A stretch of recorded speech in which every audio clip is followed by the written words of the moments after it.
Assalamualaikum guys. Belakang saya ada sebiji Myvi baru sahaja sampai, baru sahaja siap cat. Yang ini kita nak jual murah-murah je, 10,800.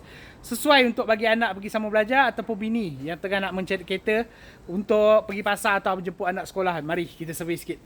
So untuk Myvi ni, saya cakap awal-awal declare kereta ni untuk enjin, gearbox, aircon tak ada masalah, tip-top condition, major accident pun tak ada. Cuma kita orang tak ada warranty untuk kereta ni, okey? Kita jual dengan keadaan seadanya sahaja. Maksud dia macam mana korang tengok kereta tu, kau datang test drive, kau puas hati, terus kau lock.